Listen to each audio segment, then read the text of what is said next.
Hey hi hello வணக்கம் மக்களே. இன்னைக்கு நம்ம எதை பற்றின ரெசிபி பார்க்க போகிறோம்னா, கோதுமை மாவை வச்சு சுவையான குழிப்பணியாரம் எப்படி செய்யலாம் அப்படிங்கிறத பற்றி தான் நம்ம பார்க்க போகிறோம். ஸோ வீடியோக்கு போகிறதுக்கு முன்னாடி நம்ம சேனலை ஃபஸ்ட் டைம் பார்க்குறவங்களா இருந்தால் மறக்காமல் சப்ஸ்கிரைப் பண்ணிவிடுங்க. வீடியோ பார்த்த கையோட ஒரு லைக் பண்ணிவிடுங்க. இப்போ வாங்க வீடியோக்குள்ளே போகலாம். அதுக்கு நம்ம ஒரு பாத்திரத்தை எடுத்து அதில் 1 கப் அளவு கோதுமை மாவை சேர்த்துக்கலாம்.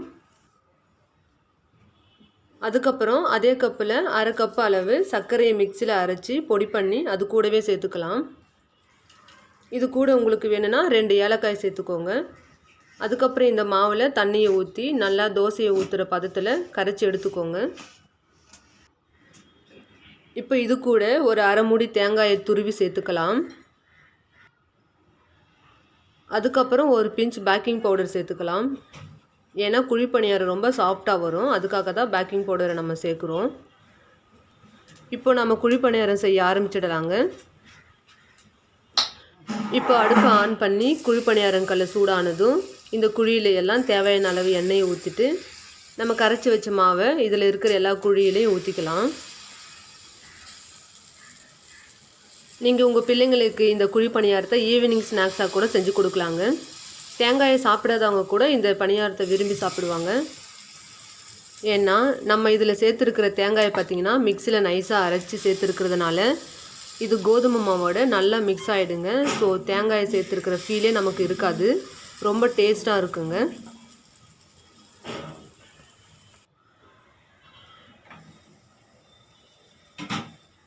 இங்கே பார்த்தீங்களா, இந்த குழிப்பணியாரம் அடியில் வெந்துடுச்சுங்க.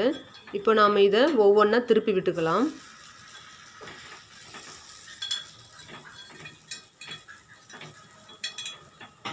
கோதுமை மாவில் பார்த்திங்கன்னா நிறைய ஸ்வீட் செய்யலாங்க. நம்ம அடுத்தடுத்த வீடியோவில் கோதுமை மாவை வச்சு என்னென்ன ஸ்வீட் செய்யலாம்னு ஒவ்வொரு வீடியோவாக போடுறோங்க.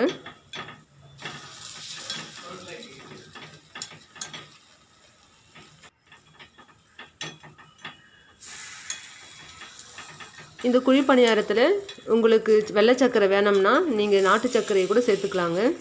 நாட்டு சர்க்கரை சேர்த்திங்கன்னா இன்னும் ரொம்ப நல்லது.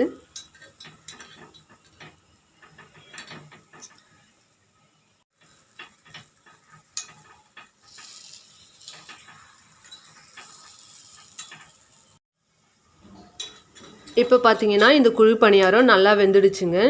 இப்போ இதை நாம் ஒரு பிளேட்டில் எடுத்துக்கலாம்.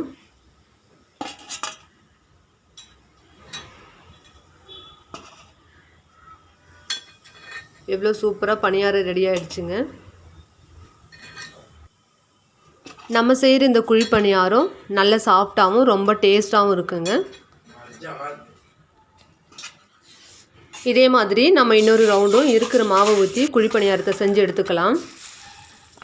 கண்டிப்பாக உங்கள் வீட்டில் இந்த குழிப்பணியாரத்தை செஞ்சு ட்ரை பண்ணி பாருங்கள். இது ரொம்ப சுவையானதும் ஆரோக்கியமானதும் கூடுங்க. இந்த வீடியோ உங்களுக்கு பிடிச்சிருக்குன்னு நினைக்கிறேன். இதே மாதிரி இன்னொரு வீடியோவில் சந்திக்கலாம்.